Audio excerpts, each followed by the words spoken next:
अनंत भगवान के चरणों में जिसका निस्वार्थ समर्पण है, और ऐसी भक्ति है जितना लगाव, जितनी आसक्ति भ्रमर की उस पुष्प में होती है, पतंगे की उस दीपक की ज्योति में होती है, मछली की जल में होती है, और सर्प की उस बीन की ध्वनि में होती है, उतनी ही आसक्ति जिस भव्य की भगवान अनंत के चरणों में होती है, उसका वही सम्यक दर्शन है।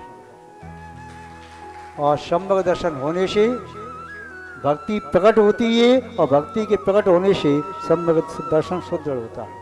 जहाँ सम्यक दर्शन का पुष्प खिल गया वहाँ भक्ति की गंध नियम से होगी, और जहाँ भक्ति की गंध आ रही है, सौरभ या सुगंध है, तो वहाँ पर सम्यक का पुष्प नियम से खिला हुआ है।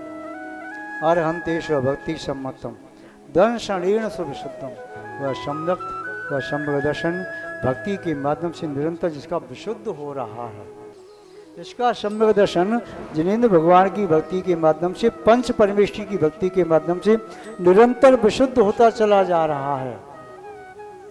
शीलम विषय विरागो, और जिसका चित्त संसार शरीर भोगों से विरक्त हो गया है, जो अपने शील में लीन है, अपने स्वभाव में लीन है, ब्रह्मचर्य में लीन है, या श्रावक के साथ शीलवत होते हैं, 5 अनुव्रत के बाद आते हैं 3 गुणव्रत, 4 शिक्षाव्रत, कौन शील का पालन कर रहा है?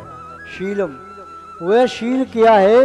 विषयों से विरक्ति ही शील है, और जिसके पास ये 2 चीज हैं, सम्यक को निर्मल करने वाली अनंत भगवान के चरणों की भक्ति, और आत्मा में लीन रहने वाले शील को दिलाने वाली वह है विषयों से विरक्ति।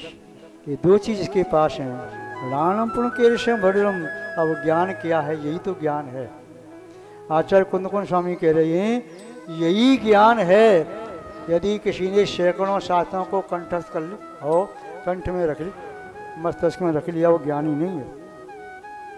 यदि शब्दों को कंठ में मस्तिष्क में रख करके ज्ञानी हो जाए, तब तो कोई घोड़ा या बैल या भैंसा या गधा या ऊंट या हाथी जिसकी पीठ पर शास्त्रों का बोरा ला दिया जाए, तो फिर उसको भी ज्ञानी कह दो।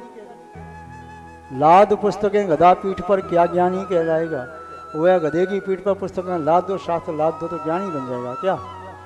उसकी पीठ पर रखें और किसी व्यक्ति के कंठ में रखें शब्द, तो उसे ज्ञानी नहीं होता। ज्ञानी तब होता है उन शब्दों का अर्क निकल करके आत्मा में मिक्स हो जाए।